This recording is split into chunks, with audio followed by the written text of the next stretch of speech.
Priešistorija tokia.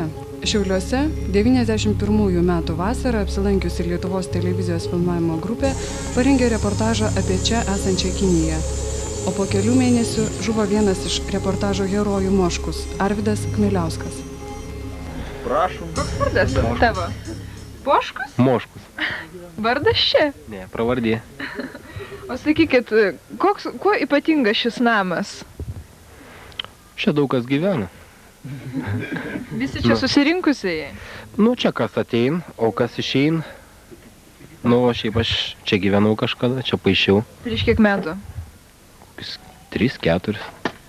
O kodėl tu pasirinkai gyventi čia? O čia laisvė yra.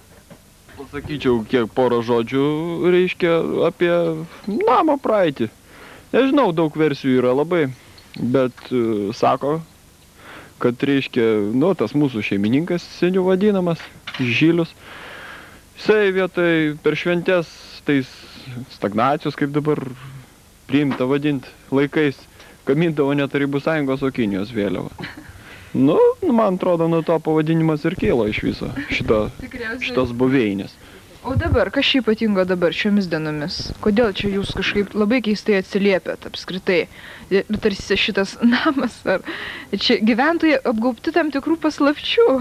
Ne, kodėl? Čia gan paprasti žmonės ir man atrodo, kad jeigu kur nors yra Šiaulios laisvė, tai čia yra laisvė. Daugelis čia dailininkai, kurie šiaip studijuoja tam fakultete, o kai kurie yra savo norų išėję, bet aš manau, kad sugrįš, bet daugelis yra tokių, kurie mokosi čia.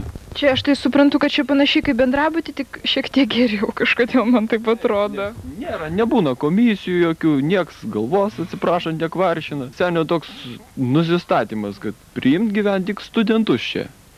Ir dirbantis, nu nežinau, buvo vienas špokas iš Biksų.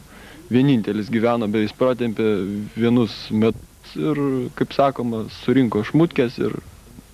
O tai čia jūs, kai bendrai valgot ir šiaip jau bendrą biudžetą turit? Ne, ne tai kad... Geriama bendrai. O ką gerit? Na, viską. O šiandien ką gerit?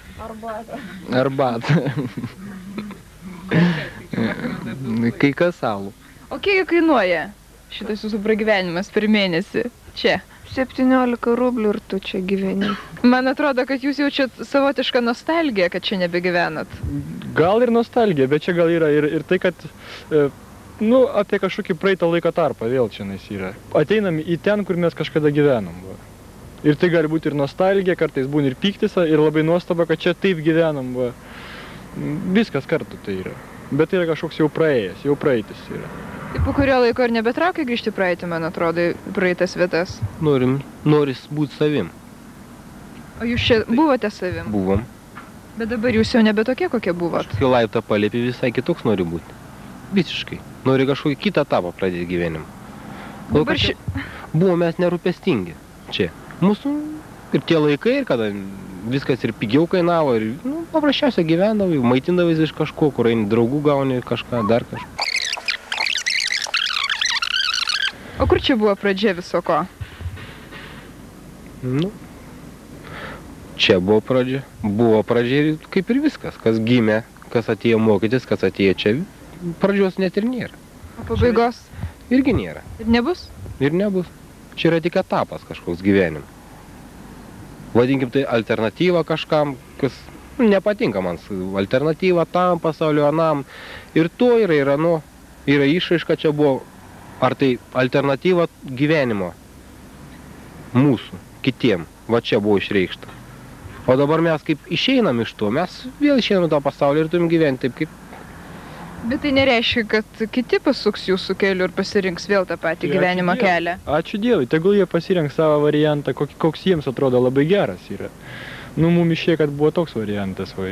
Čia tik tai tiek. Čia. Žinai, man buvo labai įdomu, kad tu šiaulietis pats ir, ta prasme, irgi buvai atėjęs čia gyventi. Tai va, jis irgi šiaulietis ir čia ko gero didesnė pusė žmonių, kurie ne tik ateidavo, va, kad praleisti laiką, bet dar kažką ir darydavo, nesvarbu kokiom formom. Tai čia buvo šiauliečiai, va. Jeigu tame etape buvo kažkokio vystymosi, tai faktas, kad buvo kažkokiom formom ir kūryba. Nes vystymasis turbūt negali būti be kažkokios kūrybos. Jin buvo ir kūryba, ir liežuvių, ir su teptuku, ir knygučių vartymai, ir visokiom formom buvo. Bet kažką mums davė turbūt. Ir galbūt davė ir tiem, kurie dabar čia atėjo. Aš nežinau, kaip čia jie patys pasakė. Tai gal jie dėl to ir atėjo? Aišku, dėl to. O kaip kitaip jie galėjo neateiti? Ar verta apie tai prisiminti dabar, kai po tragedijos jau praėjo 10 metų? Ar verta apie tai kalbėti, romantizuoti tai, kas praėjo, klausė ir mūsų laidos herojai, praleidę Kinijoje ne vienus gyvenimo metus? Mes manom, kad verta. Jeigu mūsų gyvenimą įsivaizduotume kaip mozaiką, tai kiekvienas joje esantis akmenėlis turi savo vietą ir surištas su kitais. Nesvarbu, koks jis, didelis ar mažas, apglūdintas ar aštriais kampais, mozaika be jo nebūtų pilna. Tai atleisiu už tokią lyrišką įžangą mūsų laidos herojai, kurių pasakojimuose išgirsite nemažai ironijos ir savikritikos. Objektyviai vertinti Kinijos fenomeną pasikvietėm ir žmogų iš šalies, menotyrininką.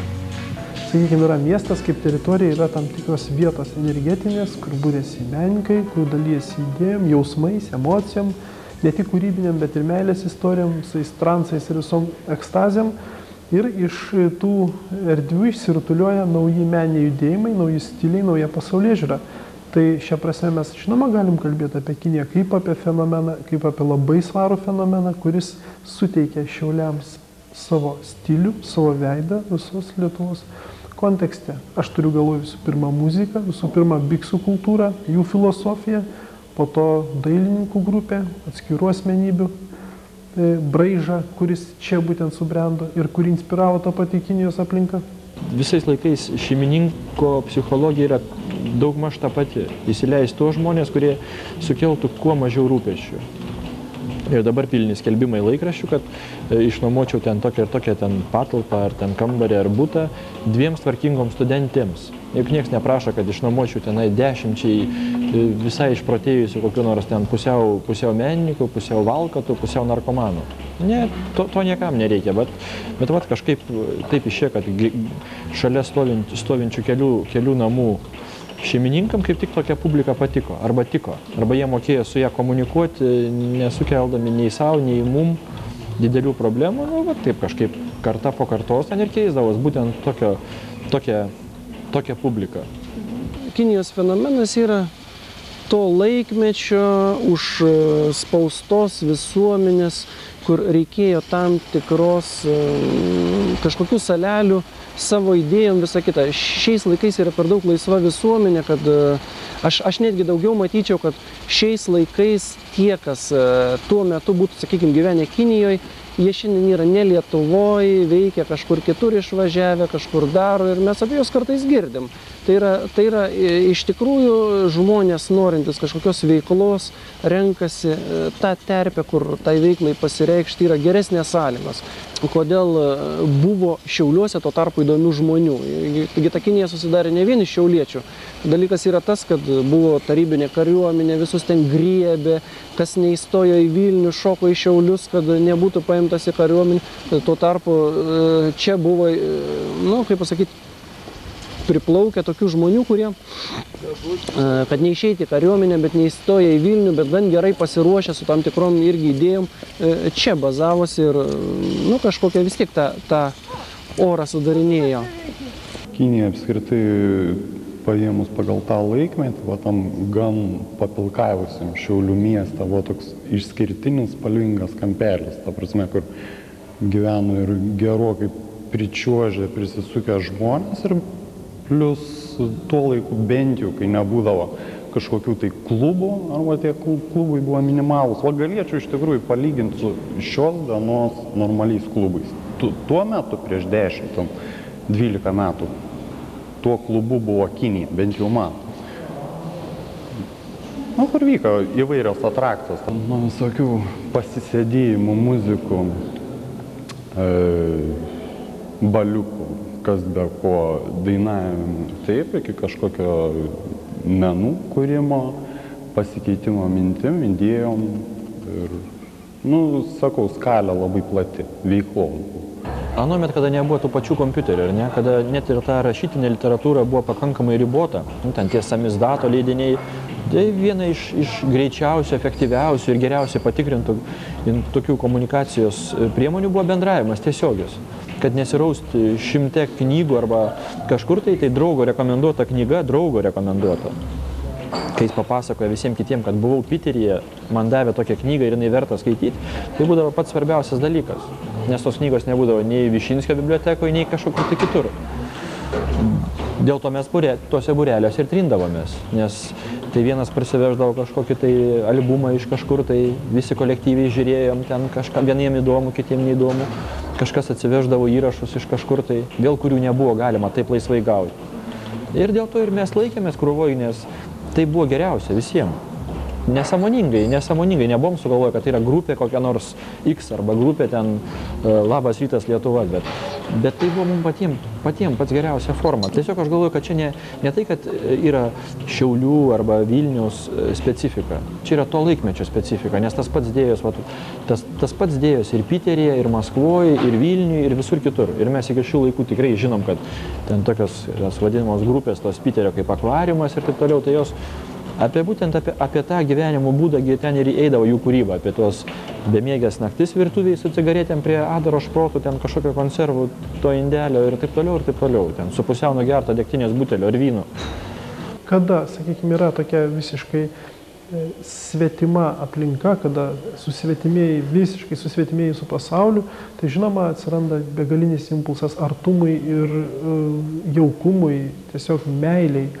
Jeigu mes prisimintume kokią 68 metų revoliuciją studentų Europos, Amerikos, tai jų pagrindinis irgi buvo, sakykime, toks vertybinis orientyras meilė. Jiems užtekdavo gulėti, parūkti žolės, susikibus rankom ištisas paras, nieko neveikti ir išgyventi tą bendrumo jausmą, reabilituoti žmonių artumą, sakykime taip. Tai šia prasme kiekvienai bendrijai, kiekvienai grupuotėjai, ar šiuolaikinėje senesnėje, žinoma, svarbiausia vertybė yra žmogiškas artumas.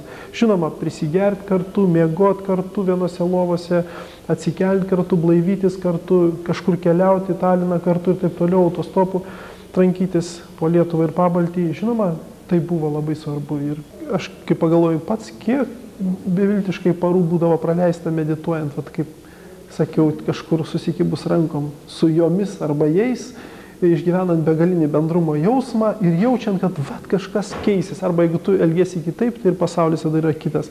Taip kaip ir eskapistiškai išvengiant realybės, išvengiant tos nemielos svetimos aplinkos. Užtekdavo vien būti, vien užtekdavo būsenos to jausmo. Ir nieko nereikėdavo daryti. Ir kiek, taip sakant, nuėjo velniop gero laiko, kuris galėjo būti produktyviau išnaudotas, jeigu būtų buvus kita aplinka ir kitos sąlygos. Manyčiau, kad jeigu vėl, kaip sakant, jeigu kas va čia tokius klaustų, ar ką darytum, jeigu vėl perkeltų. Jeigu perkeltų, nebedarytumėm to dalyko, todėl kad visi būtų geriau pasiruošę tam smaigaliui ir kitaip įgyvendinę savo idėjas. Paprasčiausiai, kai esi prisisukęs, dirbi ten kažką ir mažiau, nebėra galvoj tokių dalykų, kad tu čia esi suvaržytas, tu čia vargšelis, dar ką nors darai sau ten, kažkaip terliuoji, ką nors ir viskas. Tiesiog esi laisvas, negalvoji. Iš tikrųjų, jeigu aš viduje laisvas, aplinkinius irgi užkrėti to pojūčiu. Tai būsena yra paprasčiausiai. Ir viskas. O kažkas atėjęs į tą būseną, žiūri, kai jis ranką numoja, visur tas pats.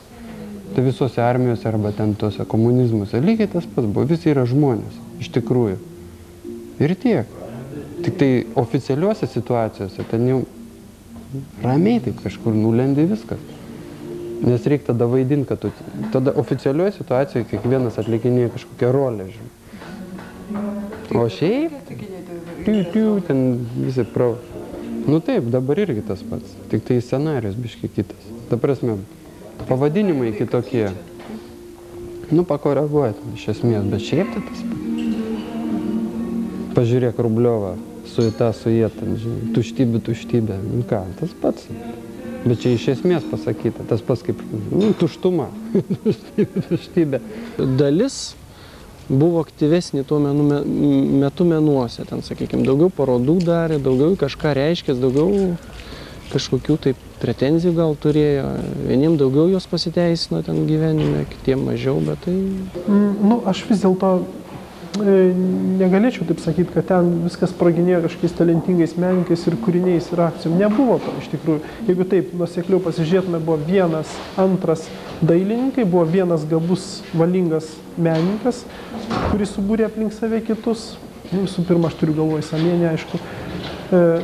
Ir taip, kad, bet jo pakako.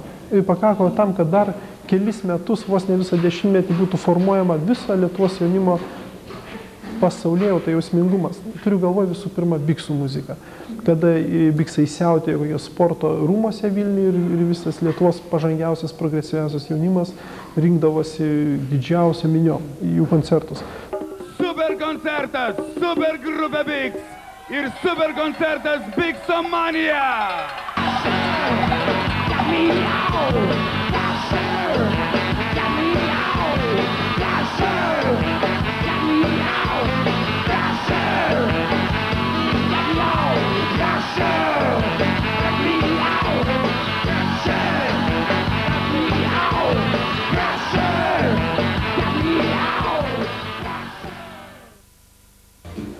O paskui ten Kinį kažkaip vaikščiam, nu reikia ten tipo pagroti ten ką nors.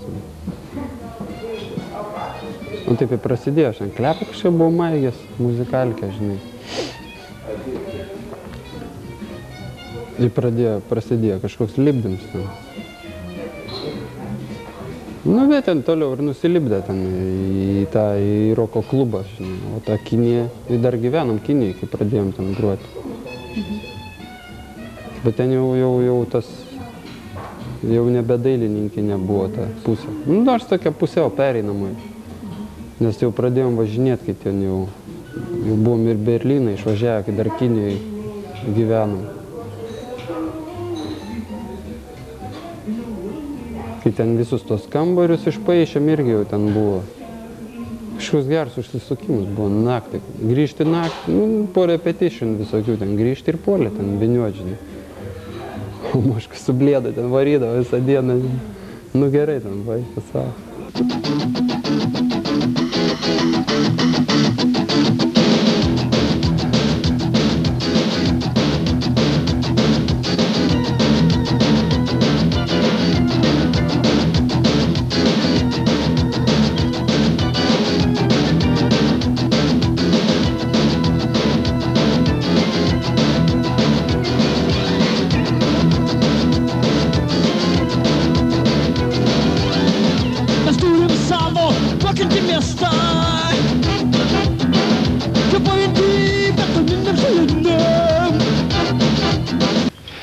Biks, man atrodo, kad čia yra toks paprasčiausiai gyvenimo būdas. Tai mes skaitam, kad mūsų muzikavimas tai yra neatskiriamas nuo mūsų gyvenimo. Nu, nuo mūsų buities ir nuo mūsų visos aplinkos ir kokiom mes būsenom gyvenam, kaip mes gyvenam, vat, kokiom sąlygom gyvenam ir paprasčiausiai tas mūsų muzikavimas yra neatskiriamas nuo mūsų. Jeigu mes negrojam, tai mes kažkaip kitaip reikšime. Daugumas mūsų, aišku, neprofesionalai ir mes skaitam, kad tai yra labai nuostabu. Standartinis rūtus mus laikantoje, standartinis batais savintėjam žaliai. Tai mūsų dienos, tai mūsų naktis, tai mūsų nuomonai, tai viltis, tai mano sapnai.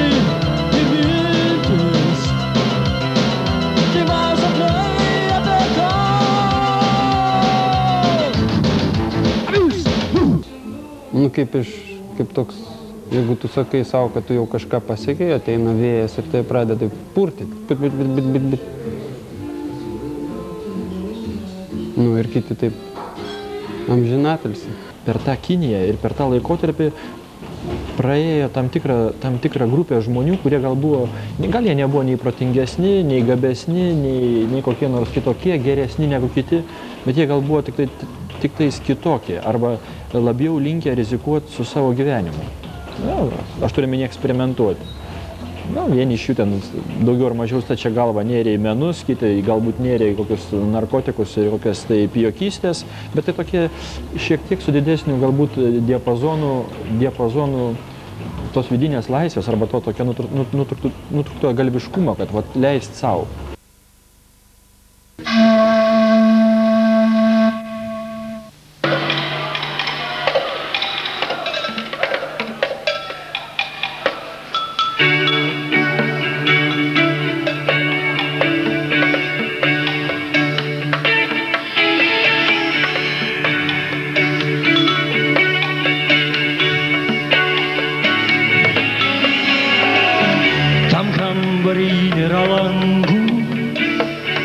giliai, giliai po žemėm.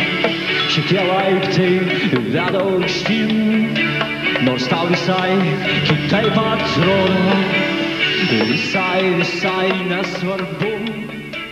Liūdėsio tai nėra. Nėra liūdėsio. Transformacija. Taro korta tokia yra mirtis, 13 arkanas. Mirtis, transformacija. Vaizduoja, eina giltinė, ankstyvą rytą ir šienauja šviežią žolę. Žolė tik tai kalas. Ir iš to žolės kartu kalas ir visokios žmogiškos dalis, ten rankos, ten galvos, ten lenda iš to žemės, eina ir šienauja tas. Ir greit šienauja, bet vis tiek nespėja. Jos lenda ir lenda iš to žemės. Aš tą laiką prisimenu kažkaip tai, gan sakau, netgi su kažkokiu mistiniu atspalviu, bet mane gaila praeities.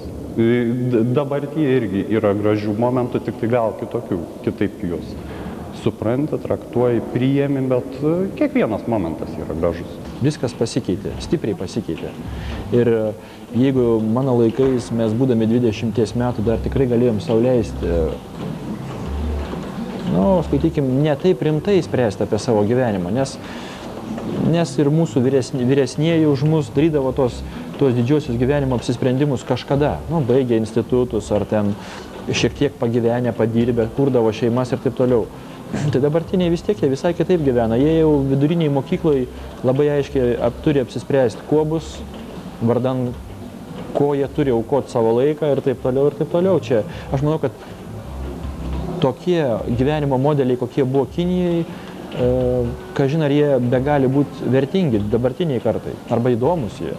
Nes visai kitas dinamika gyvenimo, visai kiti kriterijai, to, kas yra įdomu, to, kas yra gerai ir taip toliau. Dabar bet kokio kūrybinio avangardo, eksperimento kontekstas yra platesnis ir reiklesnis jau ta estetinė prasme, nebe kokia politinė ten ar socialinė.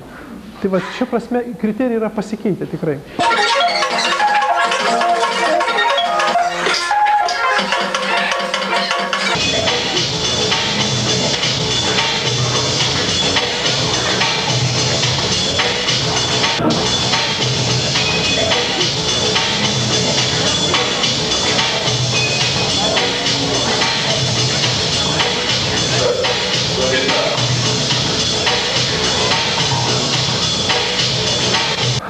Virusas jau priklauso visai kitai kultūrai, kitai epochai. Ten buvo socializmas, ten buvo statomas komunizmas, autoritarinė visuomenė, dabar yra kapitalizmas, siautėjantis, sakykime, dabar yra vizualinė kultūra, dabar yra hedonizmo, malonumo kultas, reginio kultas ir virusas, jisai jau daugiau šitam kontekste yra.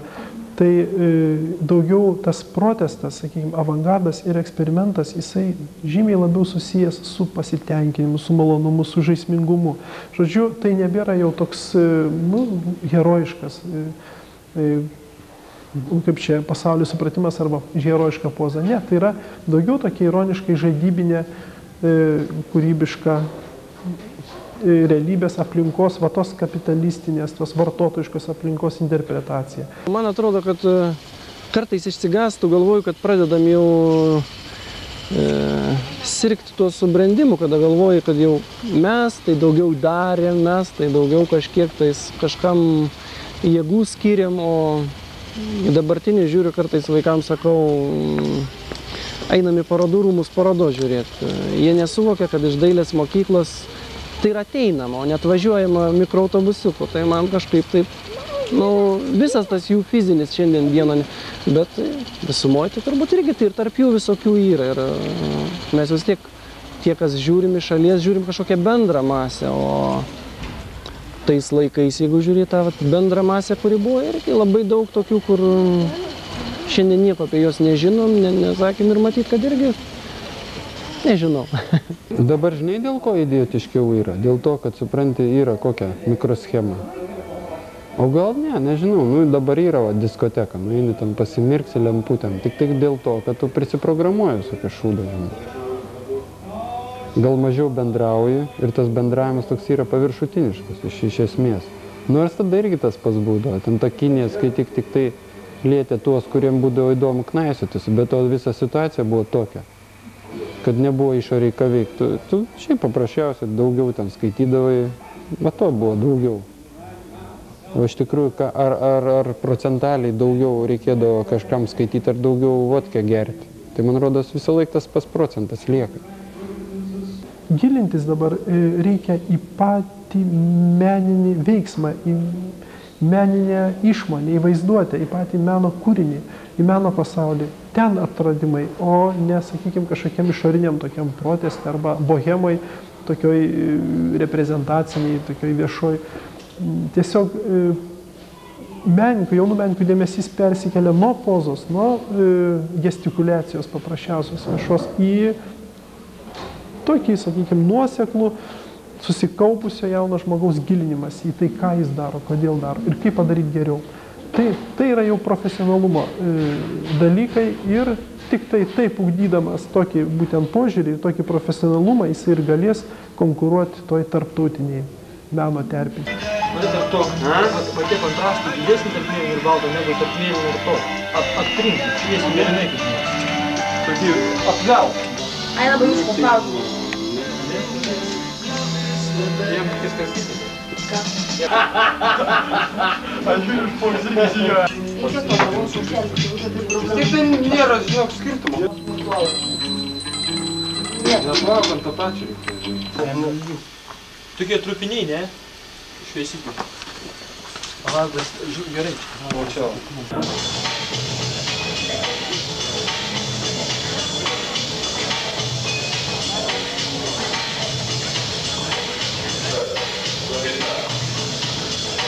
Čia akivaizdu, kad taip, kad dabar tokia Kinija, kokia buvo, jinai negalėtų būti, bet ji galėtų būti kitokia. Šių dienų. Nesvarbu, kaip vadinsis. Ir jinai garantuotai egzistuoja. Nesvarbu, ar prie prūdelio, ar kažkur tai bendrabučiuose, ar kažkur tai mums nežinomose garsų įrašo studijose, ar kažkokiuose studentų tapančių kažkokiuose dirbtuvėse, ar Vilniuje, net neįdomu geografija. Kur yra? Tiesiog yra gerai, jeigu tai yra. Jeigu yra žmonės, kurie kažką daro ir tai gerai yra.